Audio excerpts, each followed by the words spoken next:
Welcome back, our dear viewers. As we have promised at the beginning of the show, that we are going to talk today about the small and medium-sized enterprises.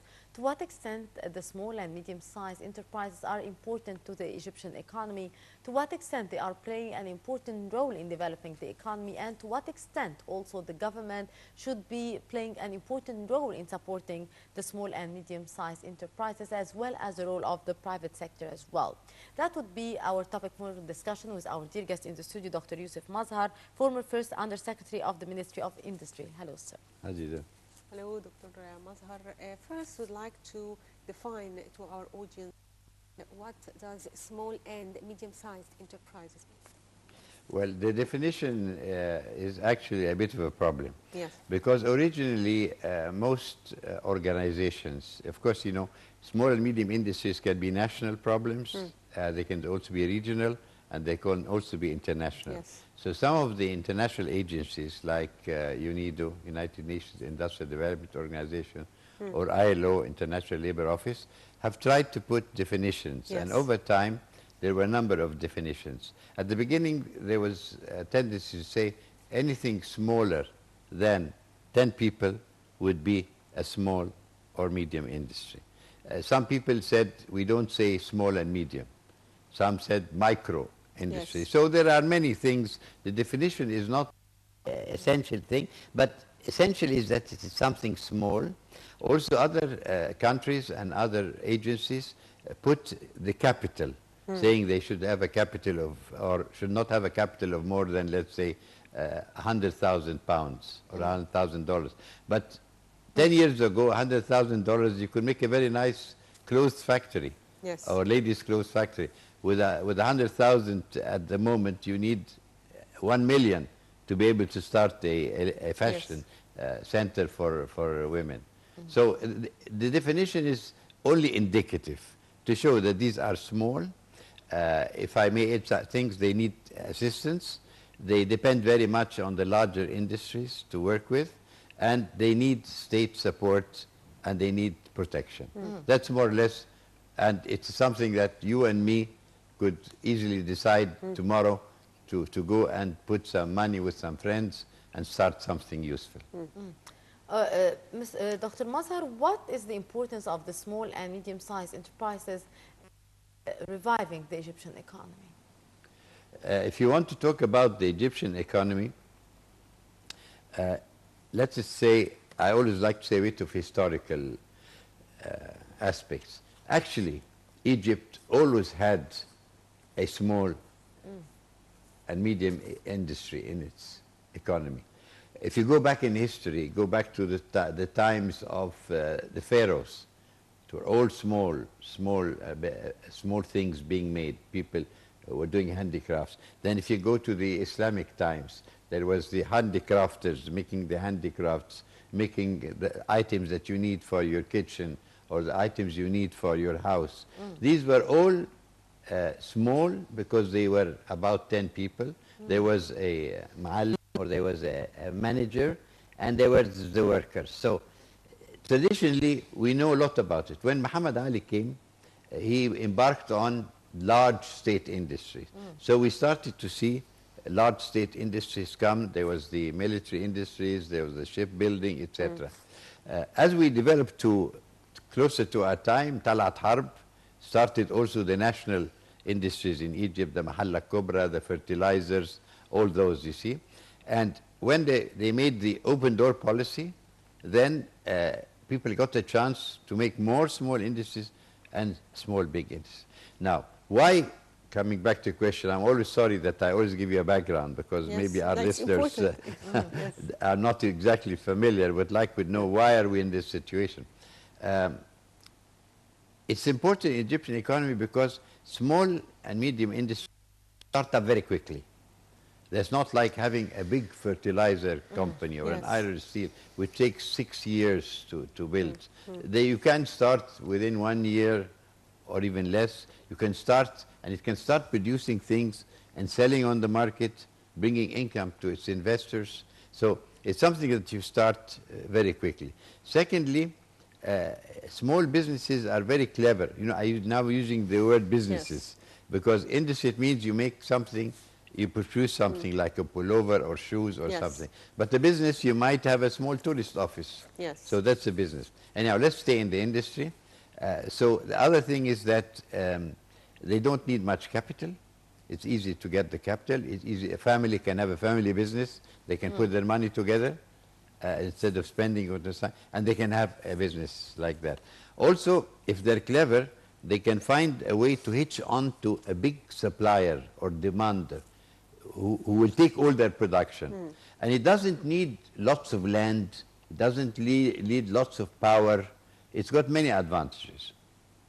That's the answer to why are small and medium industries important for Egypt, Egypt's economy. Sir, what about the future these small and medium-sized enterprises, and to what extent they could be a real help for the boost of the economy from your point of view, sir? Look, if you look into the future, you must ask the small and medium industries or the small industries, why are you not developing? Why cannot you develop more? The obstacles. Yes, what are your obstacles? What are your problems? Now, because I was in this area for a long time, and I also was an advisor to the United Nations for the whole of the Africa continent for small and business, most small industries say, give us good laws, easy laws to protect. Don't tax us too much. Don't tax us too much. Don't give us loans which we cannot pay. As you know, there is a problem in Egypt where people take loans and then they are unable to pay. And unfortunately, lots of women took loans, and we see the very sad story of they ending up with the law, you see. So that's not for people to see. If I'm a mother and I want to have my children make babies' clothes, for example, and I know that if I go wrong and I don't pay the bank, I'll get into trouble, I will leave my family and suffer, then they will not get into it. So they need laws which protect them. They need banks who can understand them. A big business like an iron and steel company or an automobile company, they can go and negotiate. They've got their lawyers and they've got the banks. But these are two people or three people or a family. Are they going to spend all their time in a bank getting the money, or are they going to sit down and do their work? So that's very, very important. Also, good ideas. You must help them to get good ideas. Most people have got ideas, but they never know. You can never know. Somebody says, let us do something with solar energy, because everybody's talking about solar energy. But they don't know exactly what. They need to make some studies on their projects. Yes. So you must help them. Provide training. Yes, by training. Yes. And there's something else we say, training is to train the people. The other thing is to make them feasibility studies, to take this idea and calculate, okay, you're going to put 100,000 pounds, but you will get back every year 15,000. Is this enough or not? Yes, we can also establish advisory services. That's the most important thing. Yes. Now, advisory services, and unfortunately, when we talk in detail about what's going on in Egypt at the moment, advisory service should be advising in finance. Shall I borrow from my brother, or shall I go to the bank? I go to the social fund, which was one of the areas that were giving funds. Shall I sell my house and put all my money into a small business? So the funding now is representing a real problem here. It is. It is. It is. Many things are. The funding is a problem, and if you go a bit more into detail and you ask me, who is taking care of the small industries? I mean, you're sure? Who's the mother and father of the small industries? You find that over time, the Ministry of Industry, at the time when I was much younger, was taking care of small and medium industry, because this industry, they know that you need, they know you need training, they've got vocational training, so they are in the business. That was all right, but they didn't have the financing, so the people said that. Then they started ventures like the social fund. The social fund, the objective of it was to help Egypt socially, to people find employment, to keep themselves busy, to fill up the economy, etc. But I think they failed to give the, you said advisory services, the technical advisory services. Now, I want to make babies' clothes. Yes. I want to make the typical things. I need sewing machines. I need thread. I need a patron. I mean, you could go out tomorrow and start a small baby clothes industry. Maybe you can't start an electronic industry, but there are people who will start a telephone industry, or at least the covers of the telephones, or when they make a new generation, parts of the telephone. So this needs more advisory services. Yes. It needs technology. Who is going to tell these people about technology? Take this together, take it apart, and copy it, like the Japanese did a long time ago. But you'll never get anywhere. You'll be copying something, and as you see now, people say China, it's been copying a lot of the Western things, Indeed. and not to the same quality, and all that sort of thing. So you need somebody to show them the technology. Where is the technology? Do you buy it? Do you copy it? Do you go and talk to, you want to make, let's say, a fashion, a center for fashion. Where shall you go? Shall you do it yourself? Or shall you go to Italy and try and find a partner, or to Paris who has got all the world names? Do you get a name? Do you want a label? Yes. I mean, people like buying labels. Is it worthwhile buying a label? Everybody wants, I can't say labels, warned about television.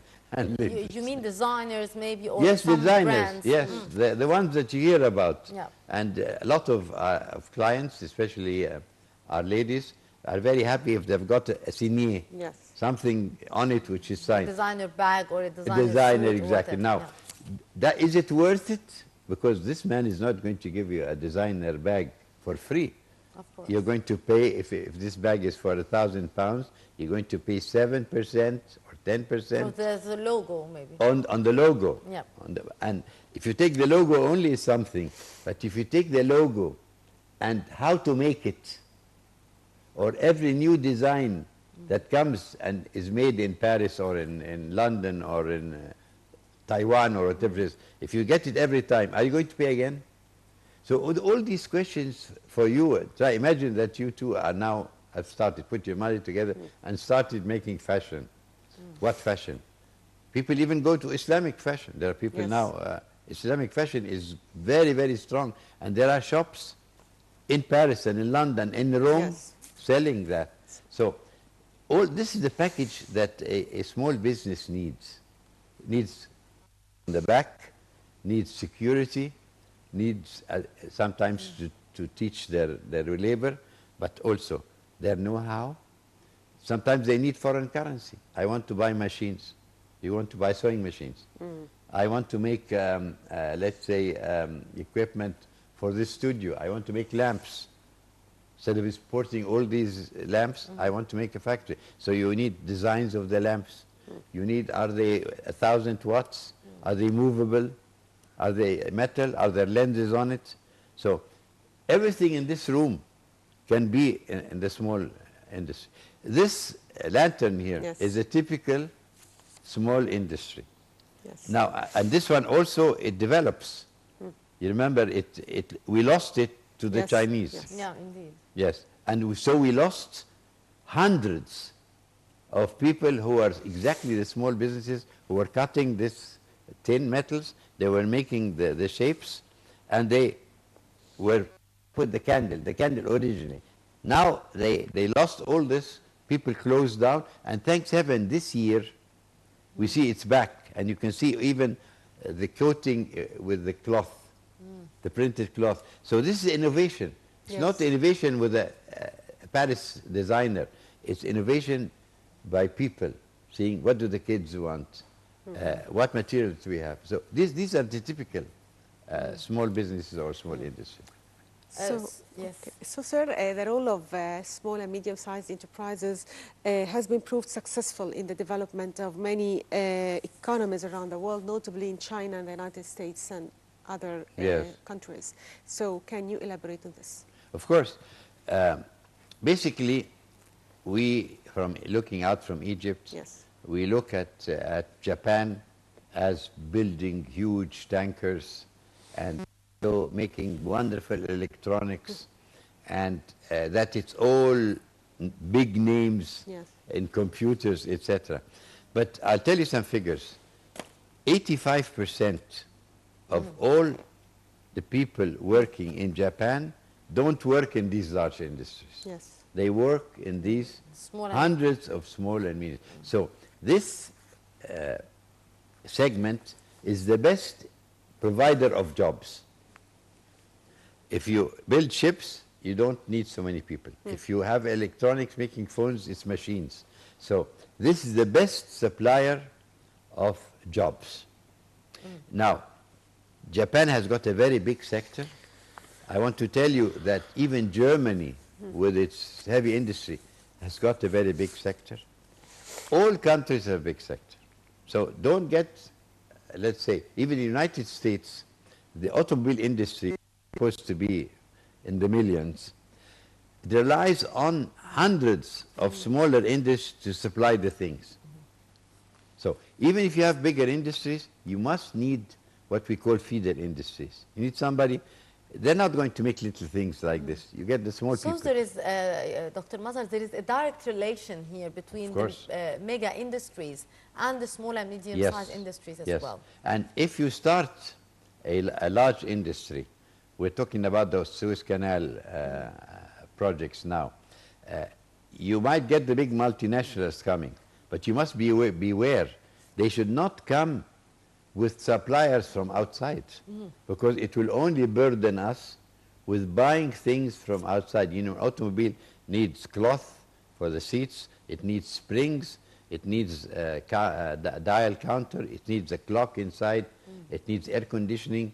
If industries who are going to come in continue to buy their parts from outside. You mean just as assembly factory here or something like that? Yes, they will always start with assembly factories. And that means that you've got another burden, that you have to pay for all the things coming. Now, at the same time, you must say, take this, there are 2,000 different parts in an automobile. There are 50 different parts in a suit. So these should have people to work on. The feeder industries or the supplier industries are mostly this category. So there you have the situation. So what about the role of the private sector in supporting these industries? You see, basically these industries are private. Yes. The government, only in certain governments of socialist pattern or communist pattern, at one time, the Soviet Union, the ice cream was made by a state company. Now, a state company should be for heavy things, for things with technology. But you don't have ice cream, you don't have postcards for tourists made by the state. So this should be passed on to the smaller people. Sir, to what extent this industries, the small and medium-sized industries, could help in solving the unemployment issue? And as you have kindly said, also that there is a kind of relation with the mega industries. So these whole industry issue, the small and medium-sized and the mega project could actually in solving the unemployment problem here, I believe. Yes, I want to give you some figures. If you go into a large project, like a big spinning and weaving plant, let's say something like, you know, Mahalla Cobra or Yebda or all those, or even the ones who are making ready-made clothes, there, one job will cost you now at least 500,000 to 1 million pounds to create one job in a large industry. If it's an electronic industry like making telephones or making police receivers or something else, it will be even more. So big industries, to get to provide one job, you need 1 million pounds. The small industry, you need about 50,000 pounds to employ one person. So you can see this sector does not need capital, does not need a big capital. And that's the secret why it should be supported. Now, maybe let me ask myself the question, what does it need to be supported, and who is there in our market to take care of this sector? There are ministries, Ministry of Industry, but they are no longer directly effective in financing these small businesses. You need the governates. The governates can always help. In each governorate, you can have in Sohag, you can have in Fayoum, that the government takes a big area and calls it an industrial area or a small industry area and make shops.